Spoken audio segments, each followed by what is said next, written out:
Assalamualaikum warahmatullahi wabarakatuh. Salam sejahtera untuk kita semua.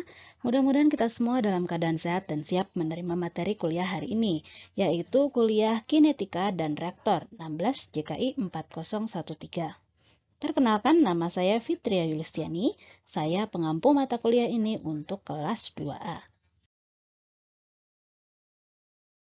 Sebelum masuk ke dalam materi, saya akan sampaikan dahulu beberapa kontrak perkuliahan kita ya. Sesuai dengan peraturan akademik Polban yang terbaru, itu tahun 2017 yang terbaru, segala kecurangan, itu bentuknya cheating, plagiat, copy-paste, dan sejenisnya tidak akan ditoleransi. Apabila mahasiswa terbukti melakukan perbuatan tersebut, maka akan didiskualifikasi dari kelas dengan nilai maksimal D. Untuk bobot nilai 50% untuk materi sebelum UTS dan 50% untuk materi setelah UTS. Tugas dan atau kuis itu bobotnya 15%, sedangkan UTS dan UAS-nya nantinya bobotnya 35%. Buku pegangan utama kita adalah buku Levenspiel yang berjudul Chemical Reaction Engineering. Nah, nanti Anda harus pahami nih materi-materi yang ada di buku ini. Tapi untuk meningkatkan pemahaman Anda terhadap materi ini nanti silakan Anda boleh cari sumber-sumber bacaan lainnya. Oke, pokok bahasannya secara umum terbagi menjadi dua, yaitu bahan atau materi sebelum UTS dan bahan atau materi setelah UTS. Nah, sebelum UTS, apa saja yang akan Anda pelajari? Yang pertama adalah pendahuluannya dulu tentang teknik reaksi kimia.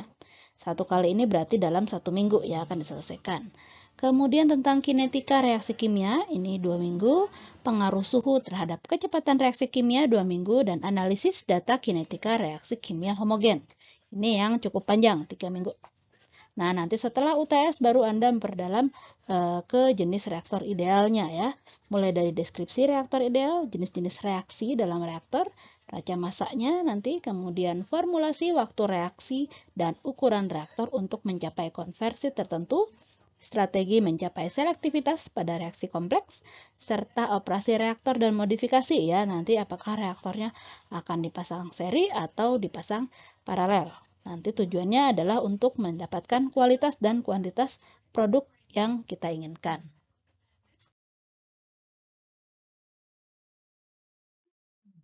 Sampai sini mudah-mudahan terbayang ya, 1 semester ke depan kita akan belajar apa saja.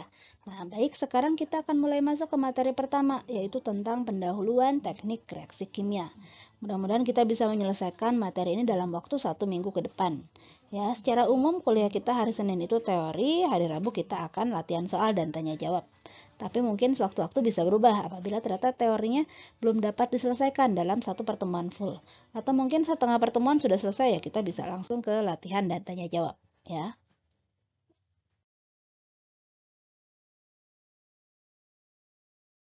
Oke, kita mulai masuk ke materinya ya. Masih pengenalan saja, jadi kita masih bisa santai. Nah, pada slide ini Anda bisa melihat skema pabrik kimia secara umum. Tentunya Anda sudah familiar dengan bentuk diagram blok seperti ini. Kita baca definisinya dulu.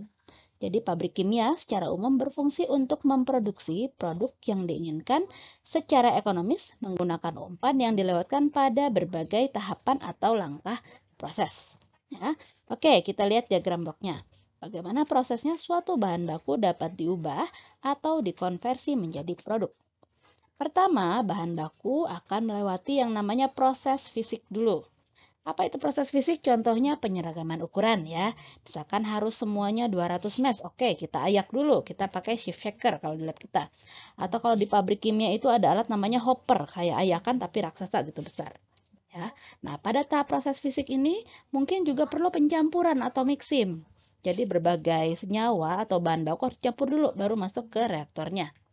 Misalkan perlu juga pengaturan komposisi harus berapa banding berapa umpannya. Perlu dipanaskan dulu dan lain-lain.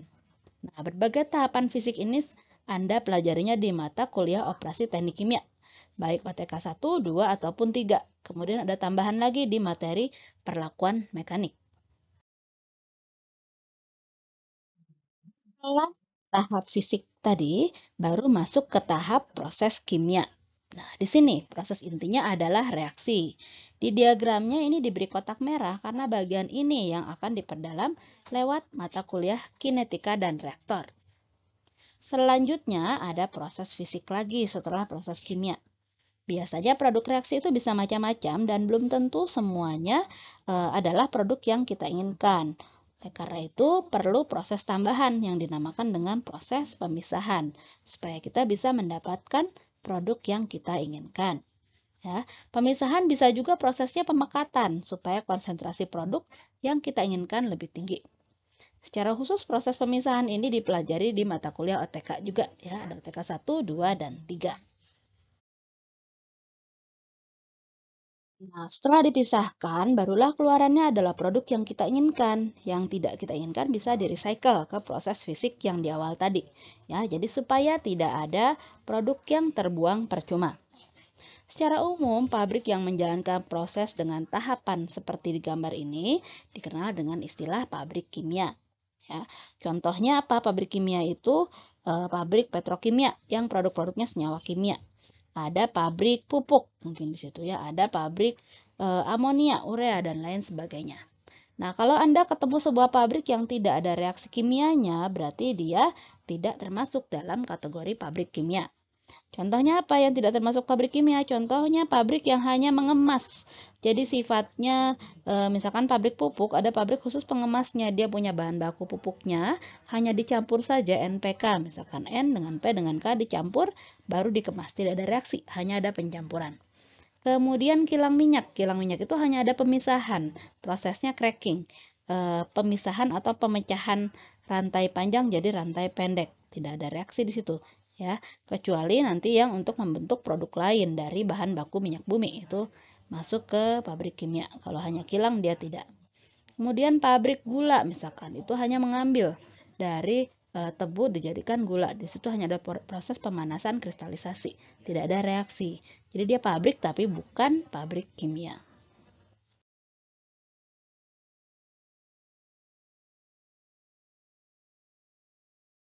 Oke, pada slide sebelumnya Anda sudah tahu pabrik kimia itu seperti apa. Jadi pabrik kimia adalah pabrik yang memiliki proses kimia di dalamnya. Proses kimia yang dimaksud di sini adalah proses konversi bahan baku menjadi suatu produk melalui reaksi kimia. Nah, reaksi kimianya ini berjalan dalam sebuah unit proses yang dikenal dengan nama reaktor. Nah, tugas Anda sebagai ahli kimia salah satunya harus bisa merancang atau mendesain serta mengoperasikan reaktor. Salah satu hal yang penting dalam rancangan reaktor adalah bagaimana Anda bisa merancang reaktor seoptimum mungkin. Optimumnya itu apa? Optimumnya bukan hanya bertujuan untuk meminimalisir biaya, tapi juga menghasilkan produk sesuai dengan kebutuhan pasar. Nah, reaktor yang murah, nah jadi Anda misalkan mendesain reaktor, oh reaktor saya murah nih. Ternyata bisa menghasilkan produk, tapi produknya tidak murni. Reaktornya murah, jangan lupa tadi setelah proses reaksi kimia ada proses fisik, pemisahan. Nah, ternyata ketika dia produknya tidak murni, biaya pemisahannya atau biaya pemurnian produknya malah lebih mahal.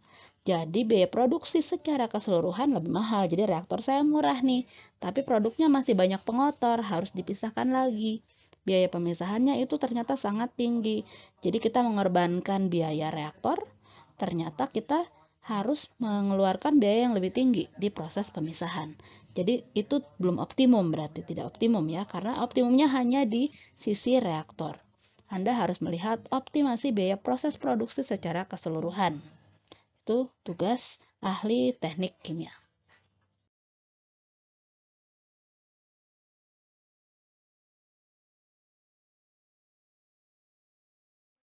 Jelas ya tadi ya, kalau Anda mau jadi ahli teknik kimia yang baik, salah satu kemampuan dasar yang harus dimiliki adalah Anda harus bisa merancang reaktor dengan optimum atau dengan baik. Nah, supaya bisa merancang reaktor dengan baik, Anda perlu pemahaman berbagai ilmu, mulai dari ilmu termodinamika, mekanika fluida, kinetika reaksi, perpindahan panas, perpindahan massa, sampai keekonomiannya. Karena harus bisa melihat tadi biaya produksi secara keseluruhan. Nah, teknik reaksi kimia itu apa? Teknik reaksi kimia adalah sintesis seluruh ilmu dasar yang bertujuan untuk merancang reaktor dengan baik. Jadi kalau nanti Anda ingin dapat A, berarti Anda harus bisa merancang reaktor dengan baik. Sebaliknya, kalau Anda sudah bisa merancang reaktor dengan baik, nggak ada alasan dari saya untuk tidak memberikan nilai terbaik untuk Anda.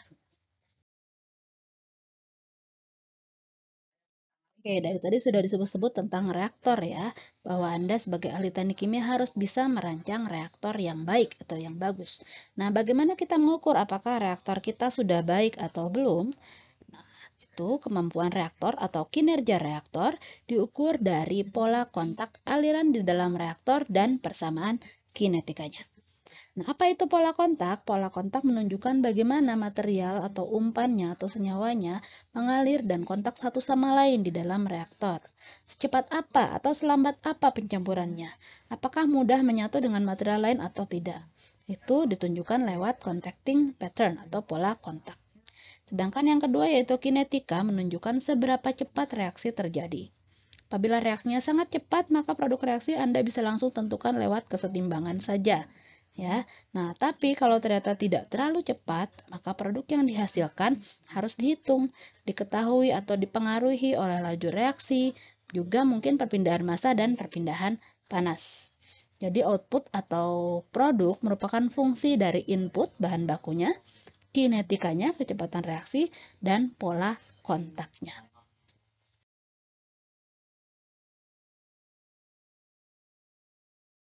Selanjutnya kita mulai masuk ke klasifikasi reaksi.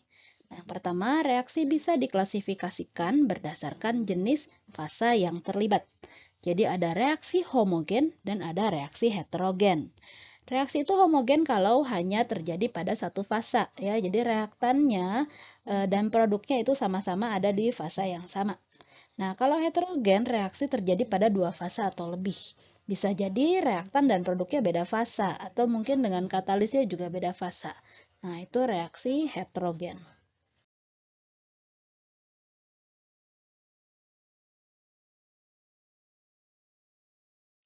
Lebih detail lagi, reaksi homogen dan heterogen bisa dikelompokkan jadi reaksi berkatalis dan reaksi non-katalis. Ini tabel ini menunjukkan daftarnya ya. Kalau reaksi homogen yang tanpa katalis umumnya terjadi di fasa gas. Ya, kalau yang pakai katalis biasanya liquid phase reaction. Jadi reaktannya liquid, kemudian katalisnya padat. Nah, kemudian reaksinya untuk non-katalitik itu reaksinya sangat cepat seperti burning of a flame. Jadi kalau Anda membakar sesuatu cepat kan terjadi langsung jalan gitu, rasanya langsung kelihatan apinya. Nah, kalau yang katalitik itu biasanya sistemnya koloid. Jadi contohnya reaksi enzim dan reaksi mikroba. Jadi tidak langsung terjadi. Contoh reaksi heterogen yang non-katalitik burning of coal, pembakaran batu bara, roasting of earth, jadi pembakaran juga ya, roasting itu sama, pembakaran biji, attack of solid by acid, jadi penyerangan padatan menggunakan asam, ya asam itu suka bikin bolong-bolong pada permukaan padatan, itu attack of solid. Gas liquid absorption with reaction, jadi proses absorpsi, jadi ada gas dan cairan mau dipisahkan, diabsorb, nah itu ada reaksi yang terjadi. Reduction of iron ore to iron and steel. Nah, ini reaksi reduksi dari biji besi menjadi biji dan menjadi besi dan baja. Kalau katalitik contohnya sintesis amonia, ada katalisnya sendiri. Oksidasi amonia untuk menghasilkan asam nitrat. Cracking crude oil, oksidasi SO2 jadi SO3. Dan masih banyak contoh-contoh lainnya ya, nanti Anda bisa cari sendiri.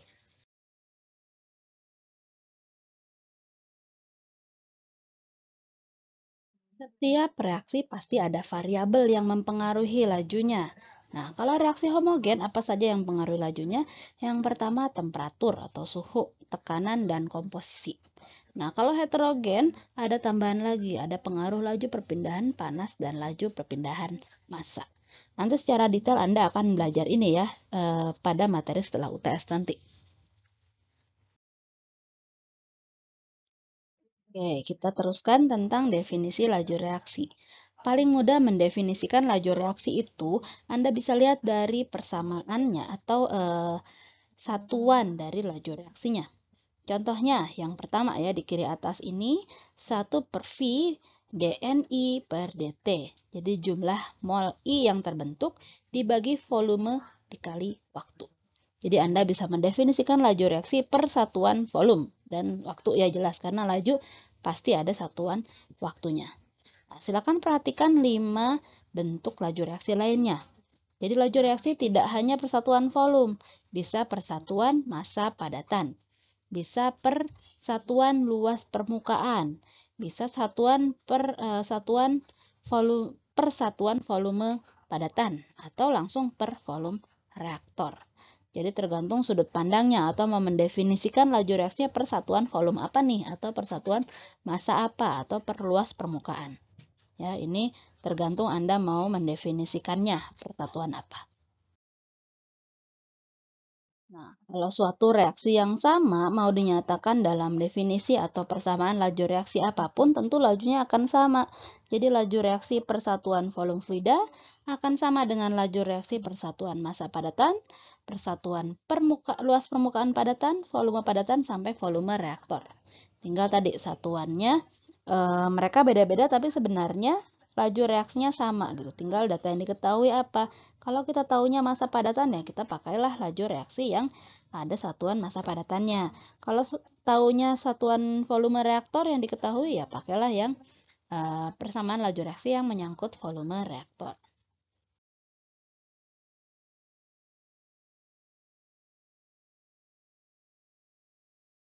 Dalam kaitan dengan laju reaksi, suatu reaksi itu dapat berjalan sangat cepat, tapi reaksi lainnya bisa juga sangat lambat.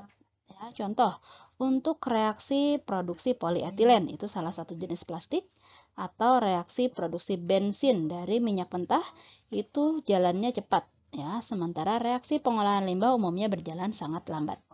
Anda bisa lihat gambar di samping. Ini tentang rentang laju reaksi. Bisa mulai dari 1 detik, ini 10 pangkat min 4 malah ya, sampai 10 pangkat 10.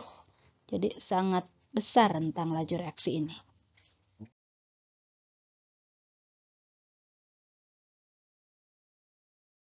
Oke, materi pertama kita, perkenalan tentang teknik reaksi kimia, sudah selesai. Anda tadi sudah tahu tentang pabrik kimia, kemudian reaksi kimia, reaktornya, kemudian ada klasifikasi reaksi sampai ke laju reaksi. Secara umum itu yang akan kita pelajari. Ya, Anda akan berdalam ke semuanya itu dalam bab-bab selanjutnya. Ya, silakan Anda bisa mengulang-ulang kembali dari depan untuk lebih memahami materi hari ini. Kemudian pada slide-slide selanjutnya kita akan coba beberapa contoh kasus atau contoh soal. Ya, ini ada contoh 1.1 dan contoh 1.2 dari buku Levenspiel. Kita akan bahas pada slide berikutnya.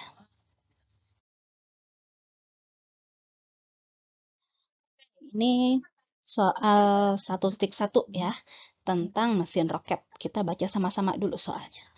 Jadi sebuah mesin roket engine, gambarnya di figur E1.1, akan menjalankan reaksi pembakaran. Umpannya ini campuran stokiometrik, liquid hidrogen sama liquid oksigen. Ruang bakarnya bentuknya silinder, panjangnya 75 cm, diameternya 60 cm. Kemudian dari proses pembakaran ini dihasilkan 108 kg per sekon exhaust gas. In combustion is complete. Jadi proses pembakaran sempurna ya. Cari laju reaksi hidrogen dan oksigen.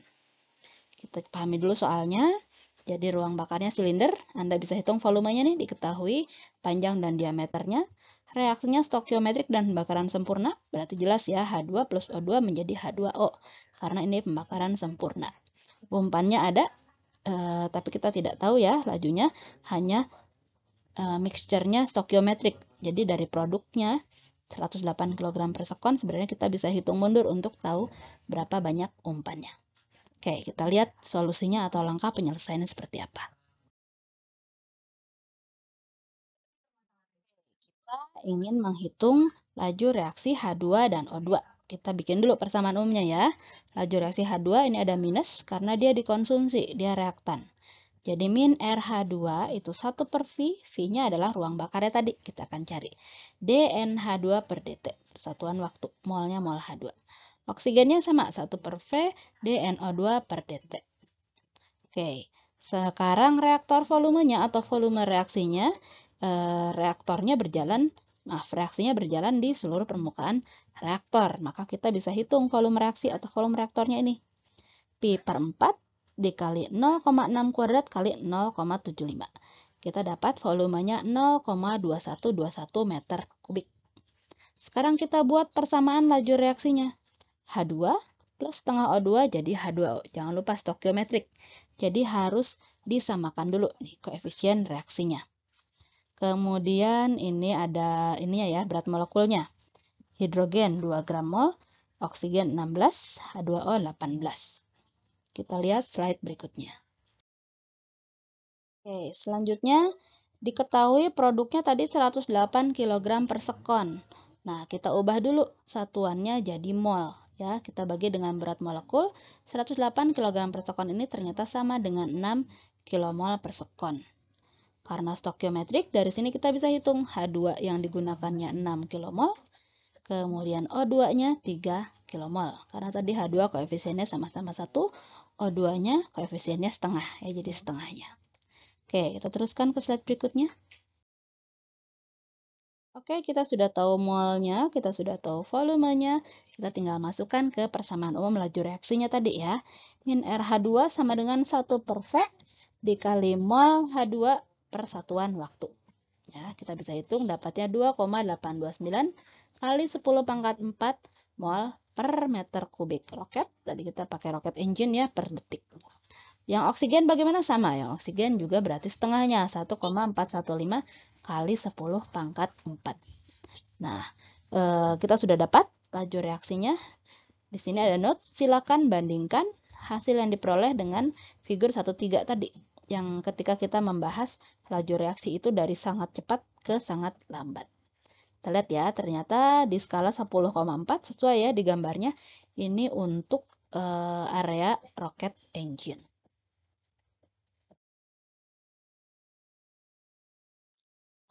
Di soal di atas kita bisa kerjakan tanpa paham lebih dalam tentang persamaan laju reaksi. Ya, hanya berdasarkan persamaan umum saja. Ya, masih simpel. Sekarang kita coba contoh 1.2.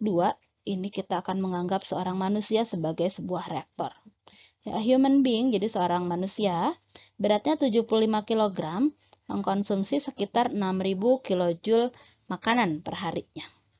Apabila kita asumsikan makanan itu seluruhnya glukosa dan dapat direaksikan ya di dalam tubuh kita, dalam metabolisme kita, ternyata kita mereaksikan glukosa ini dengan oksigen yang kita hirup, sehingga menghasilkan CO2 dan H2O.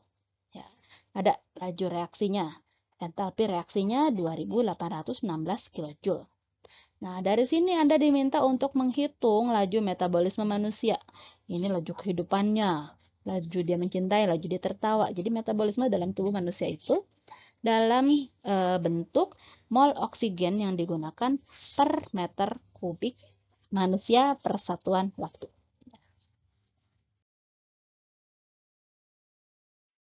Oke, yang ingin dicari adalah laju metabolisme. Tadi laju metabolisme ini akan dinyatakan sebagai laju oksigen yang dikonsumsi per satuan volume manusia. Ya. Jadi kita bisa tuliskan persamaan lajunya secara umum.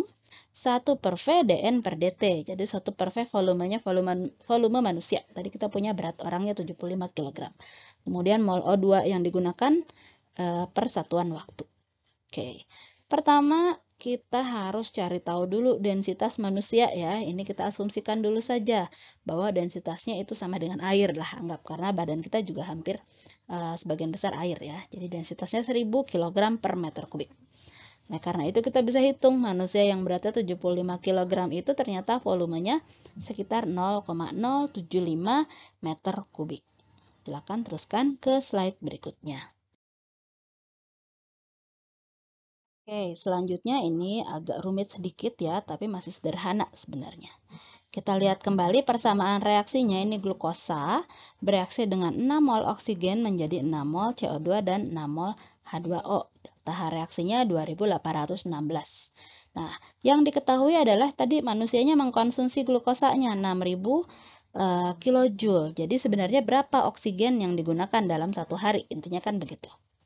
Ya, jadi cara menghitungnya, yang dikonsumsi adalah 6000 kJ per day, dibagi dengan delta H reaksi ini, 2816 kJ per mol glukosa. Ya, ini anggapnya 1 mol. Dan jangan lupa oksigennya 6 kali lipat. Jadi dikalikan 6 mol oksigen per 1 mol glukosa. Jadi diketahui ketika dia mengkonsumsi makanan 6000 kJ glukosa, ternyata untuk bereaksi sempurna diperlukan 12,8 mol oksigen. per hari.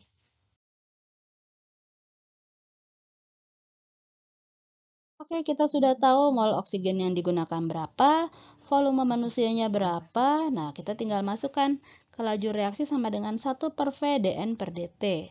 1 per V volumenya tadi 0,075, mol oksigennya 12,8 per hari. Nah, kalau kita mau buat per sekon, tentunya kita harus konversi waktunya. Ya, jadi dibagi 24 jam kali 3.600 sekon. Ketemu laju oksigennya adalah 0,002 mol oksigen yang digunakan untuk metabolisme per meter kubik volume manusia per sekon. Lagi-lagi kita diminta untuk membandingkan dengan gambar di 1.3 tadi. Ini 0,002, berarti 2 kali 10 pangkat min 3. Ya. Nah, kita bisa lihat di sini. Dia letaknya antara 10 min 3 dan 10 min 2. Antara human at rest sama working hard. Jadi gambar 1.3 ini memang mewakili laju berbagai reaksi secara umum.